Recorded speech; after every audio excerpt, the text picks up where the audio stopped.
Hey guys, evening. I'm going over the roster right now.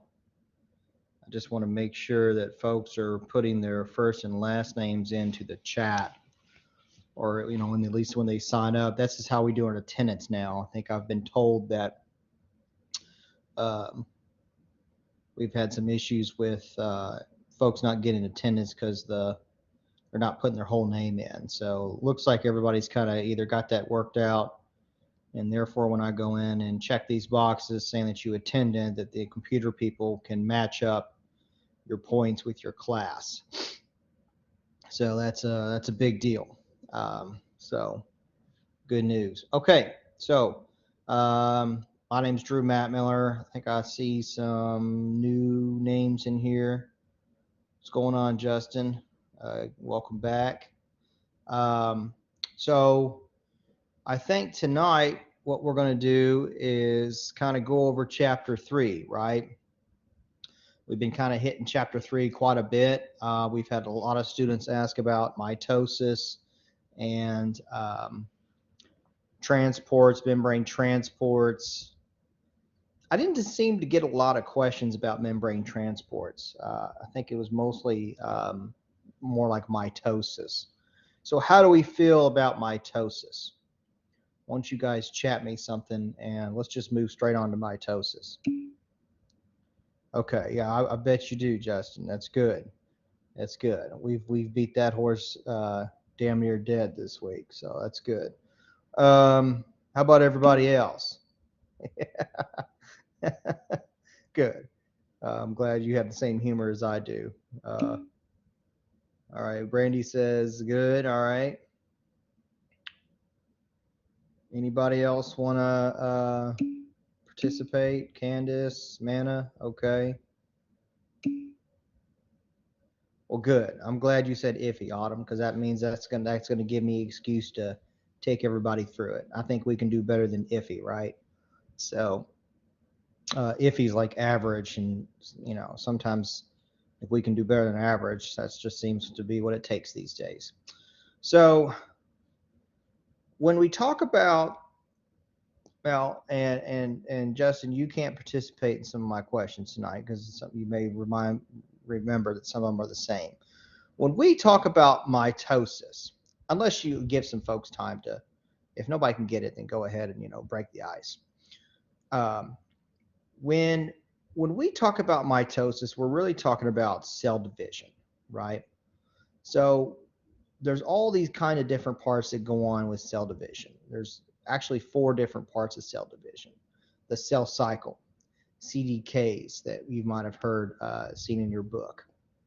So when the cell cycle goes awry or something doesn't work, what do you think happens? What disease state, what kind of pathophysiology takes place when the cell cycle is goes unregulated?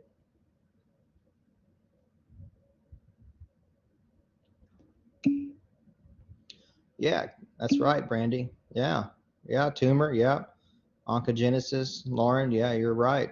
Yeah, Candace, definitely. Savannah, thank you. All right, you guys are spot on. Maybe that was a softball throw, but that's good. We're gonna build up some confidence. So when we have the cell cycle, like I mentioned, we have 4 different parts, and it just so happens that mitosis is one part of the 4. Now, it's the most intriguing part. It's the most it's the one part of the cell cycle that has a lot of different factors going on, and that's why we study it. It's where we're able to pull the chromosomes apart to literally make 2 different cells. So when we talk about DNA replication, we're really talking about the double-stranded helix, right? Double-stranded helix, and we're pulling apart the helices to make single-stranded DNA, and we're going to use those DNA strands to copy a new strand. Okay, that's DNA replication. When we're talking about mitosis, we're really kind of zooming out, and we're going to look at a chromosome because a chromosome is a lot larger. A chromosome is all your DNA wrapped up together to make that structure. It's kind of as I trying to balance my computer here, it makes like this little X, right? And each one of my fingers is like a sister chromatid, and they kind of come together and they make like that. And what we want to do is we want to kind of pull them apart.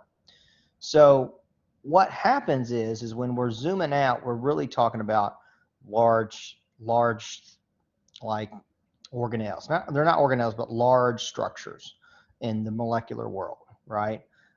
That's why you really don't need a powerful microscope to catch a cell in some kind of mitotic phase.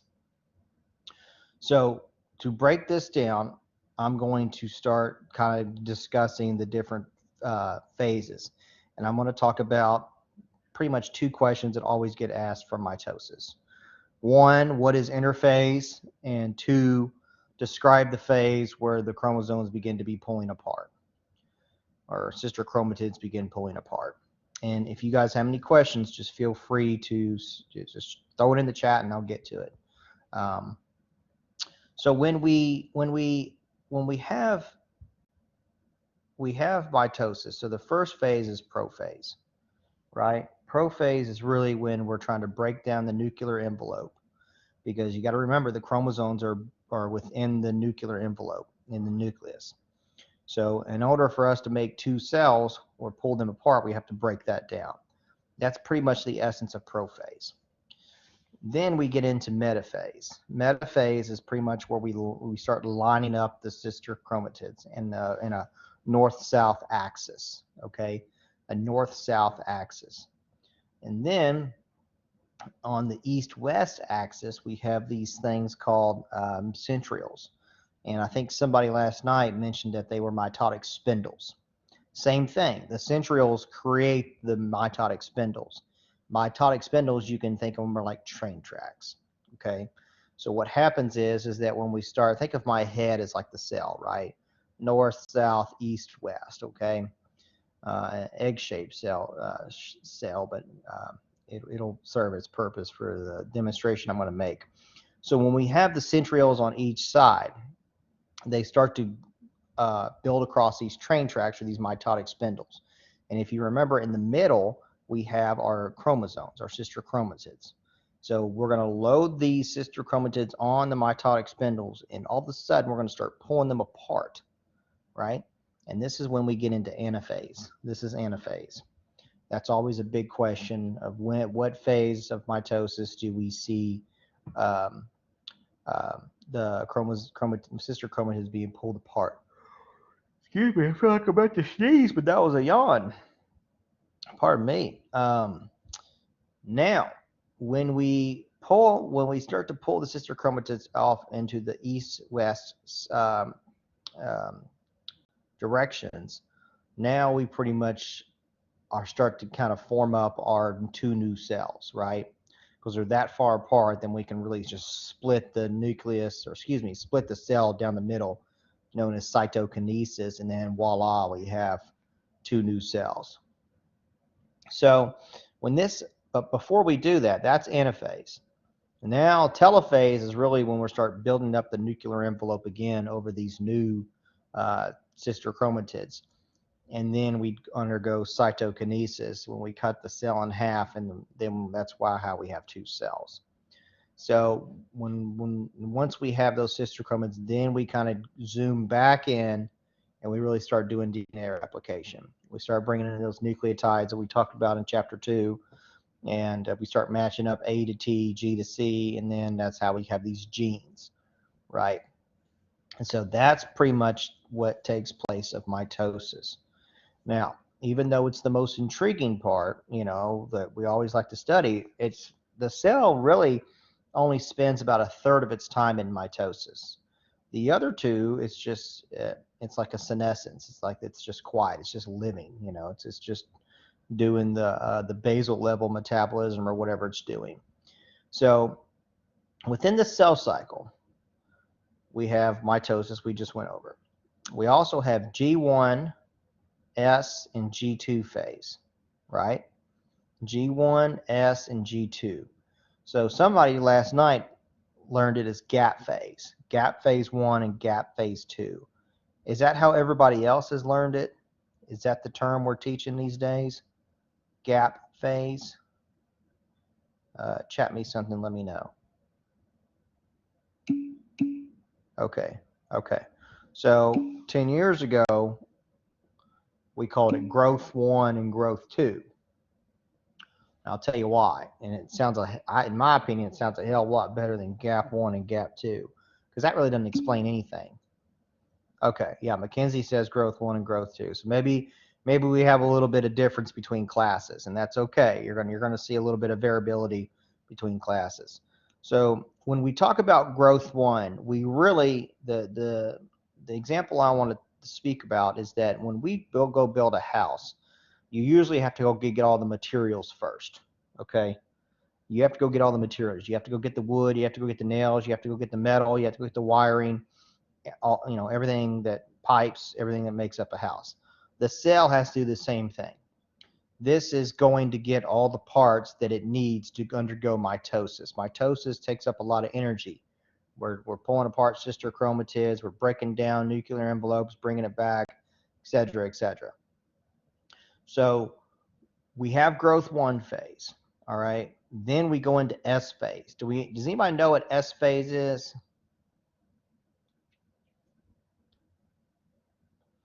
Well, some of y'all acted like you knew everything about mitosis. So what's S phase? Okay. Yeah. It's DNA synthesis. Yeah, Brandy, you hit it on the head. Yeah, synthesis is fine, but what are we synthesizing? Are we synthesizing DNA? Are we synthesizing mRNA? Are we synthesizing protein? We got to be specific of what kind of synthesis. Try to say that 5 times. Synthesis. I'm going to try it now. Once you think about it, I can't say it. It's DNA replication. Yeah, synthesis. There you go. Synthesis. DNA synthesis. DNA replication. It's not proteins. It's not mRNA. It's not, any other. There's a lot of different synthesi, perhaps, that goes on in the cell. So we want to try to be specific.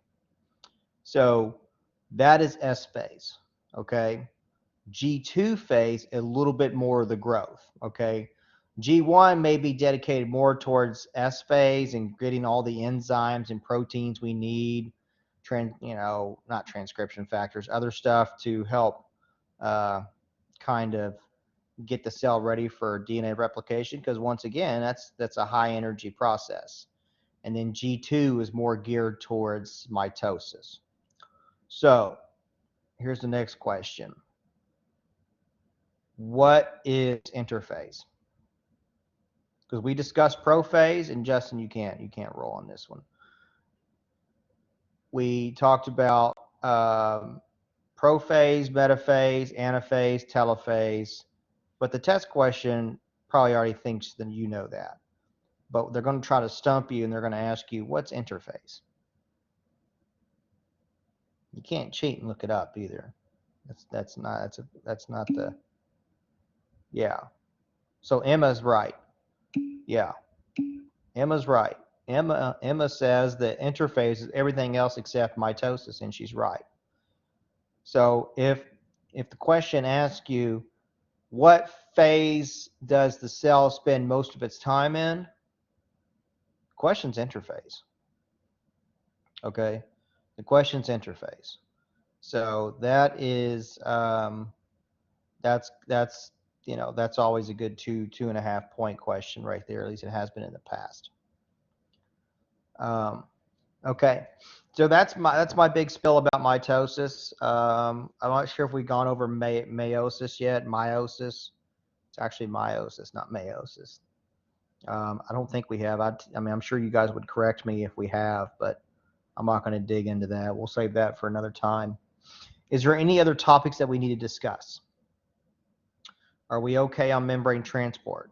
Are we okay on diffusion, facilitated transport, active transport? Go ahead, Justin. You have to lower. You don't have to raise your hand.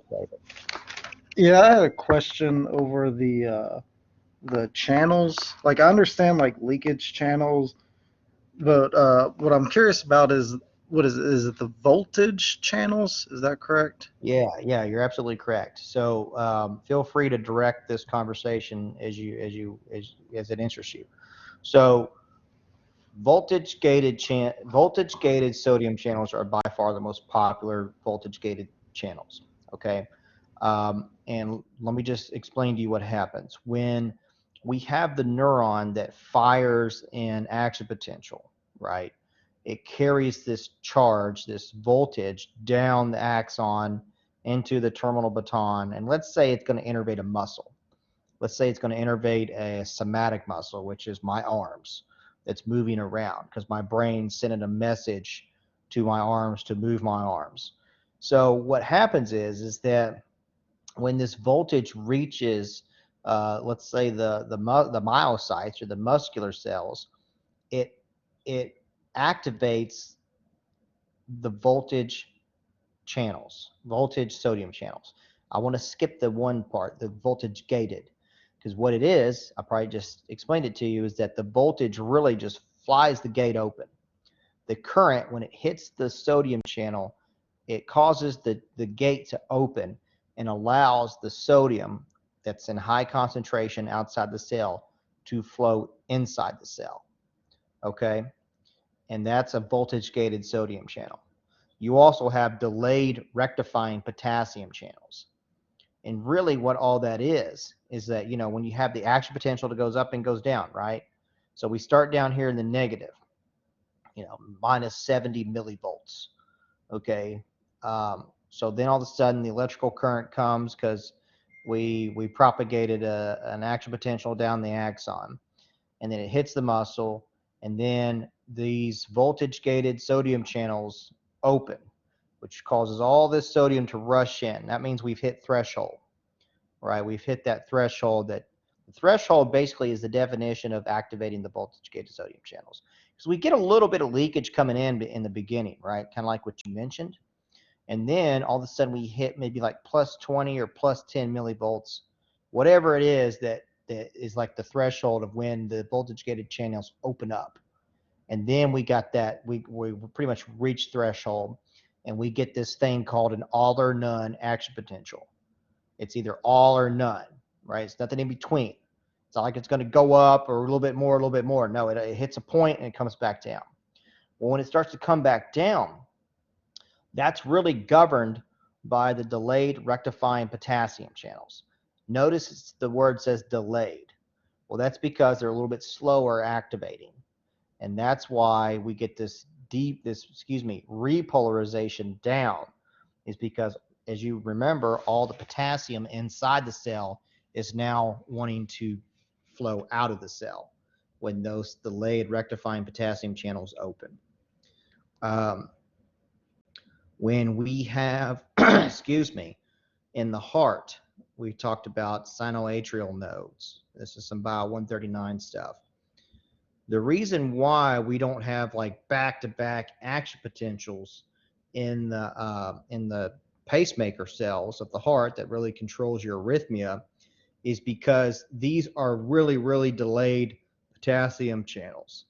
And what that does is, since they're delayed, what it really does, it allows the blood to drain from the atria into the ventricle and then contract and then go out into your systemic blood circulation. All right, that's how nature has developed this, or over time, that we have these delayed potassium, and calcium's involved there too. We'll talk about that in time. But they're really slow, and all that does is that it allows the heartbeat to reset and be ready for it to pump blood. And that's what's kind of cool. That's why we learn these things. So I hope that answers your question. Okay. All right, great. Thank you. Okay, do we have any other concepts we want to discuss tonight? I can't think of anything. We need to look anything about lab. How's lab doing? We have diffusion. We've probably talked about that. From high concentration, low concentration, we're okay on solvent and solute.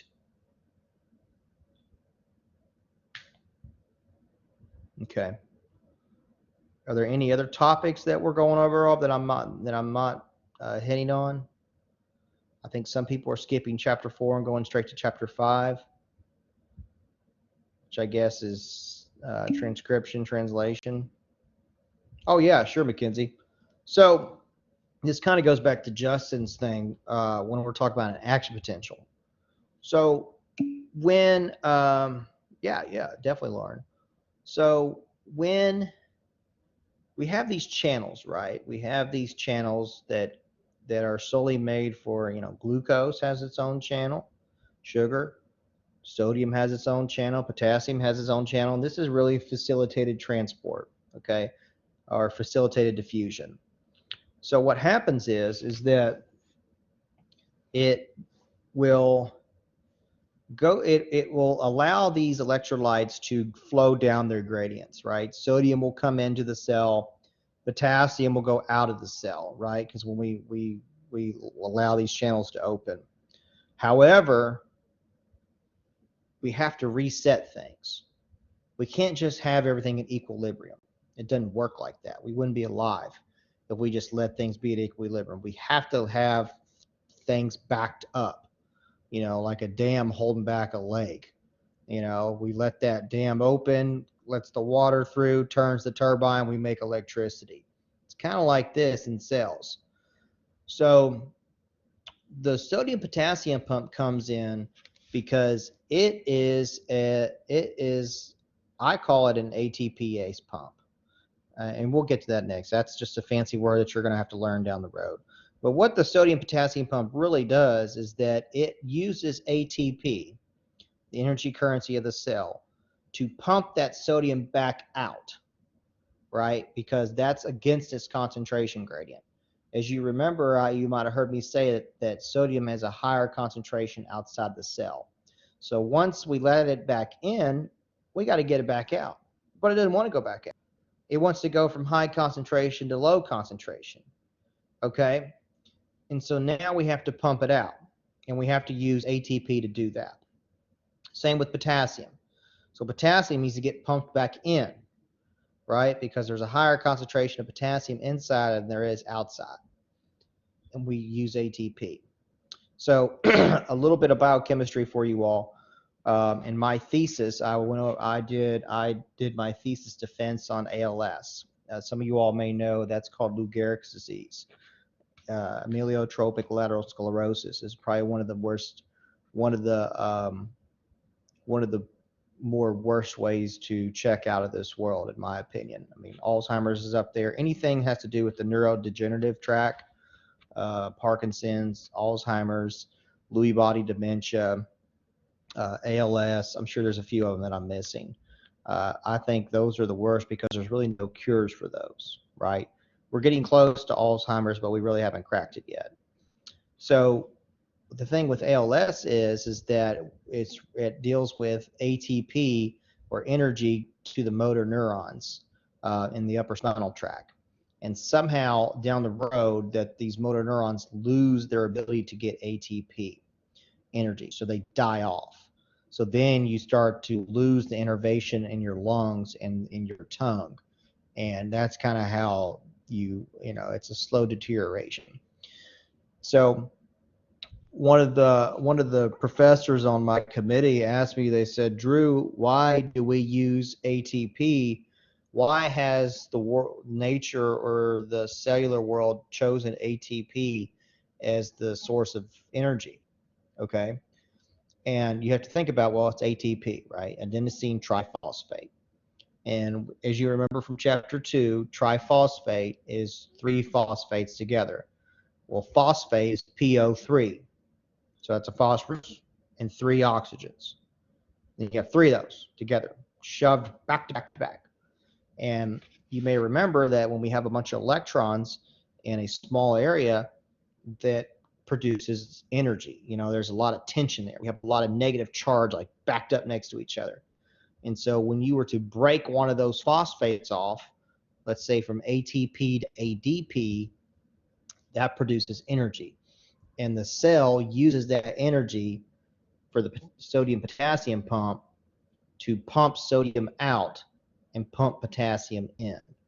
And this, to really answer my question, is why it's so stable is because you have the oxygens are able to move the electrons around enough to make it very stable, yet high, like high energy. Think of it as like a nuclear bomb, right? It's real stable, but if you move something, it has a lot of energy. And that's kind of what that's why we've stuck all of our energy in ATP, because we can carry it around, and then when we need to break a little bit of it off to produce some energy, we can. So um, we pump 3 sodiums out for every 2 potassiums in. Okay, so it kind of goes back to Justin's point with when we talk about resting membrane potential being in like the negative 80s. What that really is it took me forever to understand what membrane potential is. So what membrane potential is really we're taking an electrode, we're taking a needle, and we're sticking it inside a cell. And that needle or that electrode can measure the voltage going on in that cell based on all these cations and anions and electrons, kind of creating a little bit of this energy inside the cell.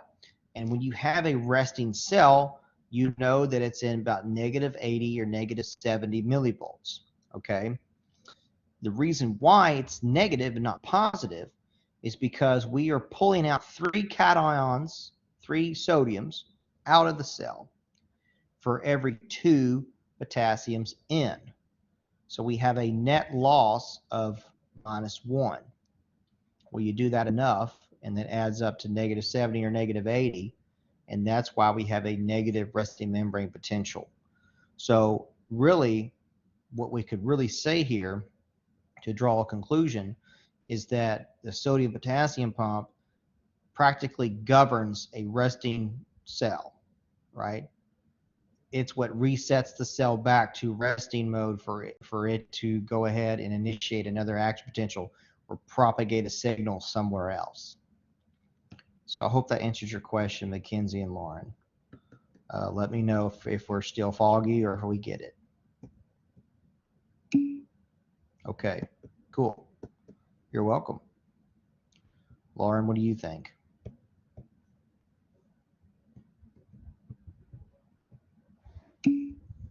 Okay. Do we want to tweak anything there, or are we okay? Okay. All right. That works.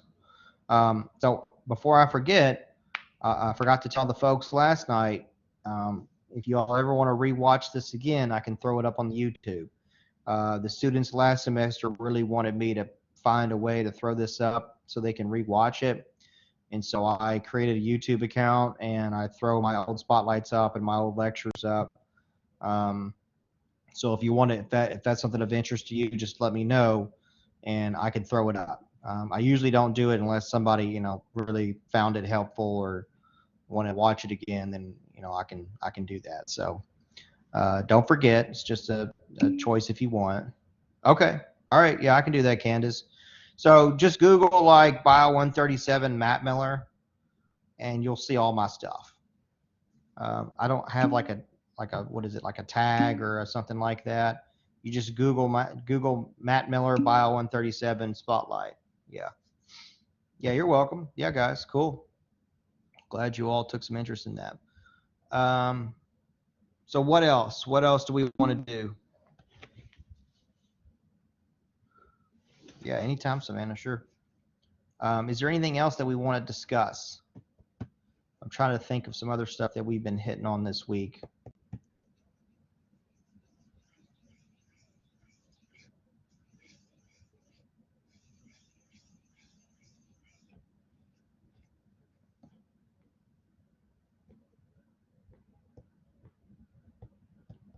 I cannot think of anything else. I feel like there's something else. Yeah, go ahead, Gina. I just wanted to check to see, after you mentioned that you were, if we were interested in having you upload this spotlight. I think my struggle is, I guess, really the chemistry portion, which kind of ties into everything. And I wasn't sure if there was a video or a spotlight that could kind of tie in chapter 2 with what we're also doing with 3 and 4. That I could kind of. Can. I mean, you have to help me guide. You have to guide it. You know, you have to tell me what parts that you need connecting, and I can try to connect those for you. I don't have anything prepared. It's just chapter 2 is huge. You know what I'm saying? Okay. Say that one more time. I'm sorry. It's hard to hear you. I just said you have to help guide the. I could do that for everybody, but I need guidance from the students to kind of show me what they are soft in, or how we connect biochemistry with what we're doing now. We can talk cations and anions and electrons, and we can dive in. But I just don't know where the limit is with this class and where everybody's understanding is. So if you guys can kind of help nudge me this way or nudge me that way, I can connect the dots, I think. So Tara says, oh, I'm sorry, Candace. Chapter 4, the whole DNA and RNA just seems very complicated. Okay. No, not at all. We can dig into muscles and calcium and T tubules. Yeah, I wish we would have done this at like 9-10, but that's okay. So let's start with and Gina, feel free to find something that you want to start streamlining, and we can definitely talk about that. But we'll start with Candace. So, and you know, as I'm kind of explaining this, if there's other questions that pop up, chat them through, and we can kind of patch things as we go. I just don't want to sit here and waste time rattling on. If we're not hitting soft spots, then we're kind of wasting time. I mean, I will watch Thursday Night Football. So please, let me know. Gina, did you raise your hand again? I'm sorry. No, I think that was just from the previous. But I think the main concern from my last thing was tying everything into chapter 3 and 4 was, I guess the acetic acid or the Krebs issue kind of metabolism into what we're going over in this chapter. Okay, that's metabolism. I'm not sure where acetic acid comes into play there. That's more like pH and bases.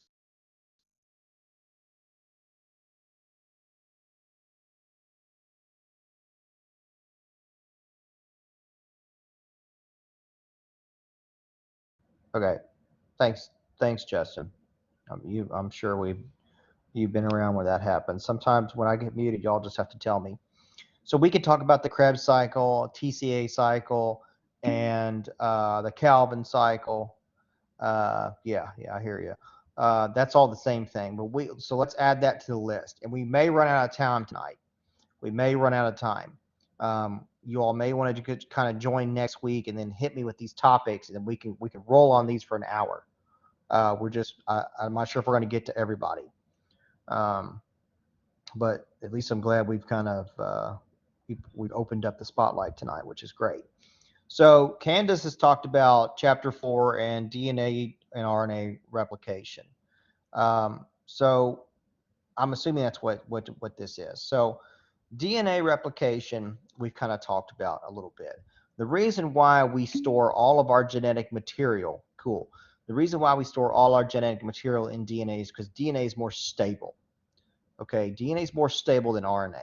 Does anybody know where they make the vaccines? What the vaccine is?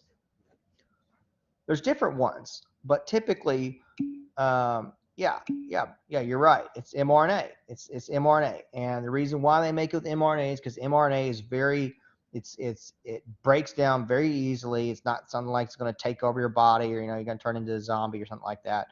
It breaks down. Okay, it's not DNA. It's easily degradable. It's like that. Enzymes come in. They're called RNases, and they just mRNA is messenger RNA. So we have DNA replication, right? We break it apart. We have helicase that comes in that kind of helps split them up into single-stranded DNA. We have telomerase that kind of helps the torsion because, you know, it's twisted, right? So we have to kind of untwist it for us to replicate it. So helicase is a big one. It uses ATP, and it kind of splits it apart. And what it's really doing is that it's breaking the hydrogen bonds between what? Adenosine and thymine. There's two of them. That's chapter 2 stuff for Gina. There's 2 hydrogen bonds between adenosine and thymine. And there are 3 hydrogen bonds between guanine and cytosine. Okay, it takes more energy to break bonds between G and C because there is a 3rd hydrogen bond there. Okay, so helicase has to push through a little bit. It kind of slows it down, to be honest with you, when you hit a bunch of GCs together. In fact, that's kind of how DNA replication stops, is that it just so happens to come up across a bunch of GCs, and then it falls apart. And then we have something called DNA polymerase, which, of course, we all know will bring the new nucleotides in and match them up. And that's how we create new strands, okay? Otherwise known as S phase, synthesis phase. Okay, so we've kind of touched on that. Once we make a new DNA strand, now we have to get it into mRNA. We have to bring in transcription. Transcription also takes place inside the nucleus, okay? So all of a sudden, RNA polymerase will come on, and it'll hop on a DNA strand, and then before you know it, it's changing out all those thymines for uracil.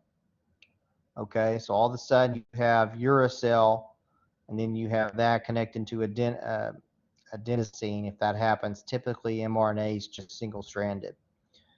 But the real reason why we put it in mRNA format is because that's how tRNA, or things that create proteins in translation, that's what they read. It's read by codons. So we won't get there yet. So now we have mRNA getting created by RNA polymerase. Anything with an ACE on the end of it is an enzyme. Well, what's an enzyme? An enzyme is just a protein that carries out a reaction. That's all it is. All right. Half of biology is understanding that a lot of these things are the same thing. They're the same thing. So when we talk about polymerase, helicase, ATPase, these are all enzymes that carry out a reaction, and likely they're using some kind of energy or ATP. So now we have RNA polymerase, and it gathers all this other stuff called transcription factors that play all these different roles that helps this thing go. And then it's kind of regulated, honestly. It's highly regulated. Excuse me. Pardon me. It's getting late in the week, I can tell. These yawns come out of nowhere. So then all of a sudden we have this mRNA, okay? And it's made up of exons and introns. Exons are the important things. Introns are not. Does anybody know the difference between pre-mRNA and mRNA? Okay. So have we heard of exons and introns? Okay, that's cool. We can clear that up. Did we go over introns and exons? Okay. So this is just some vocabulary. So when we make mRNA, it comes out with these little sections called introns and exons. So when it comes out with introns and exons, it's called pre-mRNA. So then all of a sudden, some enzymes come in, and they realize that these introns are just garbage. They're just filler. right? They're there for nothing. So they get spliced out. They get cut out. Splice means cut. They get spliced out. So then you have exons next to each other throughout the whole mRNA strand. You have another thing called a G cap or a guanosine cap on the 5' end, which is the left-hand side. And then you have a poly A tail, which is just a bunch of adenosines on the end. Poly means many, A means adenosine, poly A tail. And this is kind of like two signals that the mRNA will use to tell the nuclear envelope that, hey, I'm mature. I got rid of all my introns. I got my G cap over here. I got my poly A tail. You all can't see my hands because I'm using my hands here. You got my G cap over here. You got my poly A tail over here. And it's time for me to go to the cytoplasm and start translation. Okay. The nuclear envelope will not allow an mRNA strand to leave the nucleus unless it's mature. And when it's mature, that means one, it's kicked out its introns. It's got a G cap. It's got a poly A tail. Then it kind of makes its way onto the cytoplasm. And the cytoplasm, we start up translation. Okay. We'll start to make protein because really mRNA doesn't do jack squat. Okay. It doesn't do a damn thing. It does a little bit in some elevated cellular biology. They think that there's some other stuff we can dig into with mRNA. We're not going to. So just for what we know now is that mRNA is really kind of pointless. It's just like the middleman. So then we got to get it into protein. We got to get tRNA in here, start reading these nucleotides that have uracil in them, and then what happens is that these tRNAs will start reading these nucleotides in threes. It has to match up in threes. Okay, and these are called codons. So these tRNAs that they come in, they have a little amino acid attached to them. So if there's 20 amino acids, that means there's 20 different type of tRNA that read for 20 different codons. So if I'm thinking like, that's when you get in like AUG. So all of a sudden on this mRNA strand, if you see AUG, that means that's pretty much the start of the protein. Okay. It also codes for the amino acid methionine. So a tRNA comes down this strand, and all of a sudden it reads AUG. That means it's about to stick an amino acid right there. It's going to start a protein. Then the next three, that's called like, what is it called? Reading something. I cannot think of it. You all may be able to correct me on that. But it reads it every three. And this is kind of where you can get into some mutations. This is kind of where cell cycle stuff goes wrong. So when the reading film, it'll come to me. So then it reads every three every three nucleotides, which is considered a codon. Okay, with the tRNA reading codons. So then the next codon, it may be like, oh, it's a proline. The next codon be like, oh, it's a tyrosine. And then all of a sudden, we're making these little amino acids attached to each other. And then before you know it, we have a nascent protein or a new protein. And depending on whether we made it right or not, it's really going to start to fold up into some kind of globular structure. It's no longer linear. Okay, it's going to create all these bonds similar to kind of what Gina was talking about with chapter 2, how we have these positive charged ones that get attracted to the negative ones, and then some of them may be polar. Some of them are polar and they like water, which means those amino acids are going to be on the outside. And then there's some amino acids that are non-polar. Well, they want to be on the inside because water's not on the inside. Water's on the outside. You got to remember, think of it as like the cell membrane, right? Where we have the phospholipids. We have the tails in the middle and the heads on the outside. Same thing here. Some of them like to be around water and some of them hate water, and they will fold accordingly to avoid that, to be happy. And that's kind of the gist of translation. Now we can get into like vesicles and hormones and what that all is.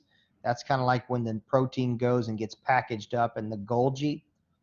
Let's say if it's like a hormone travels long distances.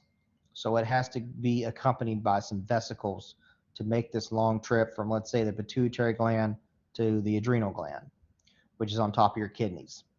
So then it'll get packaged up in a Golgi, and it'll make its way throughout the body to go carry out a job in the adrenal gland. And that's kind of a short and sweet story of how we get from DNA to mRNA to protein. What do we think about any of that? None of you all stopped me. You all just let me say all that. So I'm assuming we got it.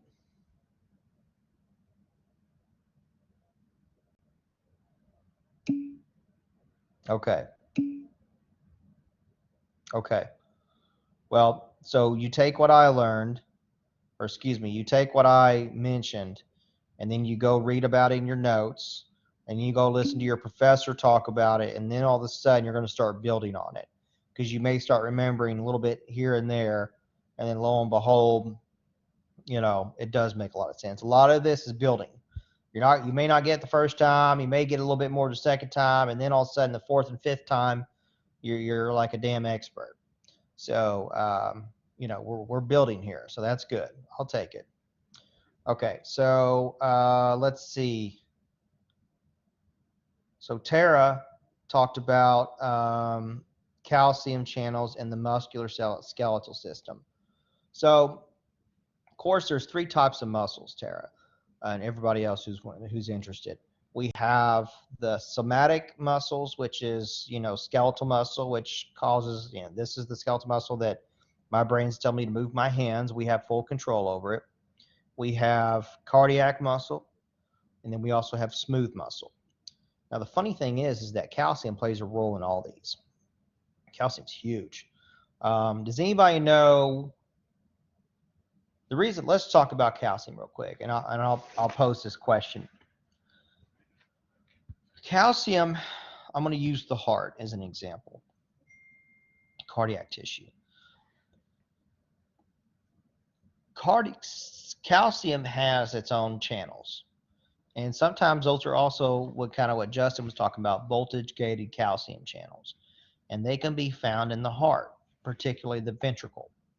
And the interesting thing about calcium is that it's held up in the sarcoplasmic reticulum. And let me just kind of explain that. So when we have a signal going from my brain down the neuron, down the axon, a couple more axons and neurons, eventually it's going to land on a muscle. So all of a sudden we have the terminal baton releases, well, it'll release like acetylcholine and stuff like that, neurotransmitters. What really releases that acetylcholine in those vesicles at the terminal baton is the influx of calcium. Okay, calcium is something that kind of can trigger neurotransmitters to be released too. We'll talk about that another time. But I want to talk about it with the muscular system. When we have a voltage enter into the muscle, it will travel down these T-tubules, right? It's like think of it as a bunch of tunnels inside the muscle. And all of a sudden there's these little pockets called sarcoplasmic reticulums that house a lot of calcium. Well, when we have the voltage or the shock that comes down these T-tubules that go into these T-tunnels, or maybe we'll call them that, it will open up the calcium, the sarcoplasmic reticulum, and release this calcium into the muscle. And when this calcium releases into the muscle, it goes and it finds binding sites. Does anybody know where it goes and binds?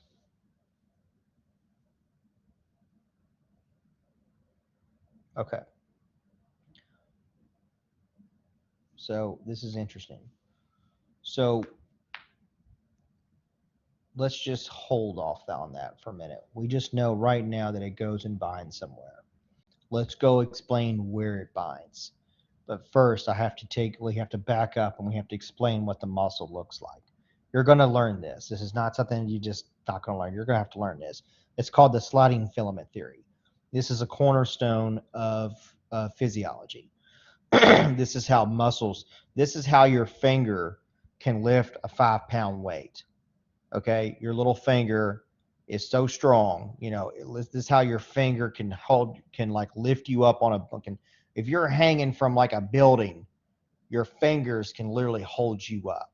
Okay, I'm way out here. You walk in like this is what you know what I'm talking about. So your muscles are made up of myosin and actin, and they slide together. And when they slide, they have these binding points that they can grip on. And the more binding sites they have, the more tension they can create, right? And then they kind of contract. Has anybody ever seen somebody do a bicep curl? You ever notice how their bicep, like gets a little bit bigger once they're like, once they're like this, and all of a sudden their bicep gets larger? Well, that's because the sarcomeres, which pretty much make up the myosin and actin binding, they kind of contract together. And when they contract together, the muscle shortens. And, you kind of get this little elevated blip in your muscle depending on how large your muscle is. Well, along the myosin and actin, they're also called these sites called troponin. Okay, troponin is on actin, and when calcium binds troponin on the actin, it causes it to rotate. And when it rotates over, kind of like twists over, because it's like a twisting mix, it's kind of like DNA, it's kind of like twisted around each other. When the calcium binds the actin, it rotates, and then all of a sudden, all these binding sites are free to bind to myosin and cause tension. All right, it's kind of hard to say without seeing pictures. So I'm not trying to blow everybody's tops off by moving my hands around and telling you that calcium binds troponin, that binds actin. You'll have to read about it. You'll have to watch a YouTube thing about it. This is a big cornerstone topic that it's kind of cool. So does anybody know what they test for when somebody's had a heart attack? Yeah, that's right, Tara. So this is the same troponin we're talking about. Yeah. So when we have heart damage and there's been a lack of blood flow, i.e. a lack of oxygen to the heart, and we have dead cardiac tissue or dead muscle tissue, it kind of disintegrates and it gets damaged and it releases this troponin in the blood. And then we draw your blood, we send it to the lab. That's what I do. I'm laboratory medicine. And then I run it, and then I will speak to the physician and tell the physician how high the troponin is, and that pretty much dictates how bad your your myocardial infarction, your MI, or your heart attack was. They'll take you to the cath lab. They can go do this and that, but the first damn thing they're going to do is they're going to do an EKG. That's first, and then they're going to do a troponin. Okay, and then they're going to check your troponin 2 hours from now to see if it's up or down, because that's the quickest thing that shows up in the blood is damaged cardiac tissue, and that's the troponin. And it just so happens that it all originates from calcium, from the sarcoplasmic reticulum. So the calcium gets released, and yeah, hold on, Emma. I'll get to that. And then let me sit up. So then all of a sudden, the calcium binds to the actin, and then, the calcium binds to the troponin, which is on the actin, and that's kind of what makes things twist, and that's how we get this tension. That's how your fingers can literally hold you up on the side of a building and pull yourself up, which is crazy. Your fingers are so small, but yet their muscle tension is so high. With your bone structure, your skeletal structure too, it also helps. It's amazing in my opinion. So Emma's asking about the musculoskeletal system on next week's exam. I'm not sure. Everybody's going different rate. Some of my students are taking their first exam this week, so they won't be getting into chapter 3 or 4 or 5 probably in the next few weeks. So yeah, I can't answer that. Everybody, you'll have to check your syllabus and see who your excuse me, your lecture instructor. Sorry. Check your syllabus. Everybody's kind of running at their different pace. Yeah, Tara, it is related to membrane potentials. It all goes back to membrane potentials because the sarcoplasmic reticulum is really governed by the membrane potential, which is governed by the voltage coming into it. So it's all through gates. You know, we're not just going to open the gate willy-nilly. Something's going to have to come in and open the gate. And what that really is causing membrane potentials. Yeah, I am. I have two online classes myself. Some of you all may have me. I'm not sure. Okay. Yeah, we have these from Monday through Thursday, and we talk about anything and everything somebody wants to talk about. This is kind of like open discussion for things that we got to work on. So feel free to keep joining and bring topics that you want to talk about, and we'll nail them. We'll talk about them. I'm on at 9 p.m. every night. Well, excuse me, Monday through Thursday. I'll be back Monday night. Okay.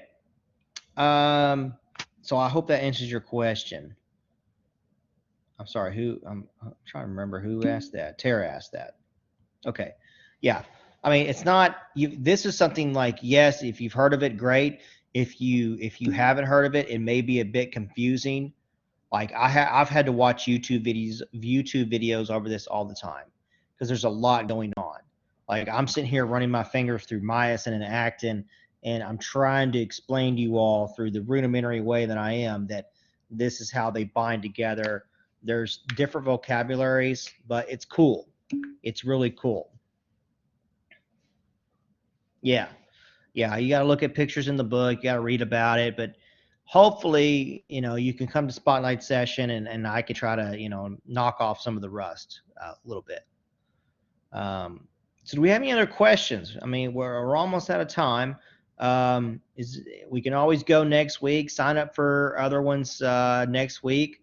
I know a lot of these get filled up right before exam week because students come in with questions, and that's always awesome because these fly by, but we've had a full hour, which is great.